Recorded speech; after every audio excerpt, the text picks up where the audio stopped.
ایک شادی شدہ نوجوان نے سوال کیا کہ شوہر اور بیوی کے درمیان خوشگوار تعلق کا فارمولا کیا ہے؟ میں نے کہا کہ اس کا بہت سادہ سا فارمولا ہے۔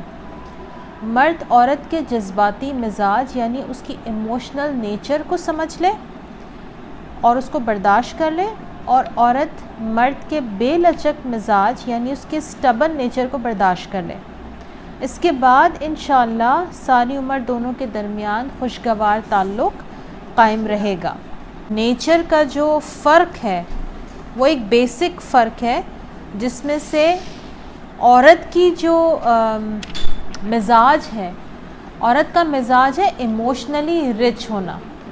یہ کہتے ہیں کہ عورت اور مرد دو متضاد صنف نہیں ہیں، بلکہ یہ ایک دوسرے کا کاؤنٹر پارٹ ہے۔ یعنی کاؤنٹر پارٹ کا مطلب ہے یہ ایک دوسرے کے سامنے آ کر ایک دوسرے کو تکمیل کرتے ہیں، مکمل کرتے ہیں۔ اس بنا پر دونوں کے اندر بعض اضافی خصوصیات رکھی گئی ہیں۔ عورت کے اندر اگر جذبات زیادہ ہیں تو وہ اس کی اضافی خصوصیت ہے، کسی کمی کی بات نہیں ہے۔ اچھا، ہم یہاں سب خواتین بیٹھی ہیں، ہمیں کسی کمی کو محسوس کرنے کی ضرورت نہیں کہ ہم جذباتی ہیں تو ہم شاید بیوقوف ہیں، ایسا نہیں ہے، یہ ہماری خصوصیت ہے۔ اگر آپ کے اندر یہ جذبات نہ ہو تو گھر میں وہ رونق نہ ہو، گھر میں وہ دل لگی کی باتیں نہ ہوں، گھر میں وہ انبن نہ ہو اگر وہ جذبات نہ ہو تو۔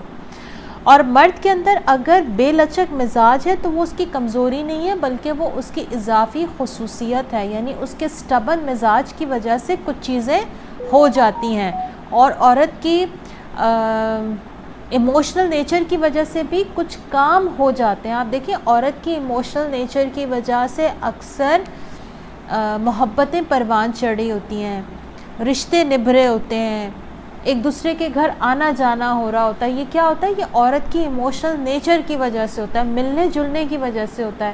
اور مرد کے اس اٹل مزاج کی وجہ سے بچوں کے حوالے سے کچھ فیصلے بڑے اٹل مرد کرتے ہیں، جو کہ وہ بڑے اچھے رہتے ہیں، بڑے مطلب اس میں خصوصیت ہوتی ہے ان فیصلوں میں۔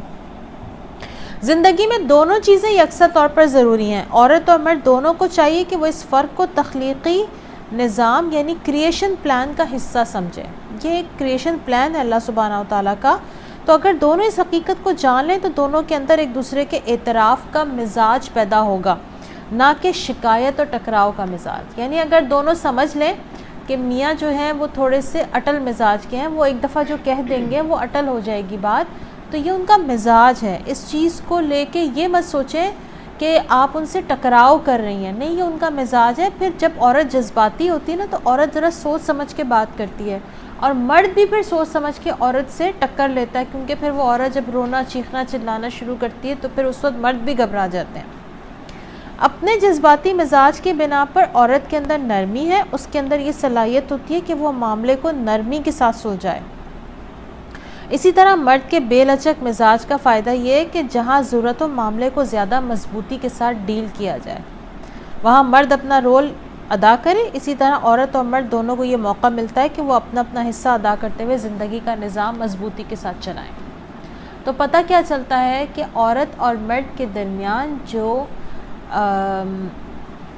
مزاج کا جو ڈفرنس ہے، ایک کا مزاج جذباتی ہے اور ایک کا مزاج بے لچک ہے، یعنی اٹل مزاج کا مالک انسان ہے۔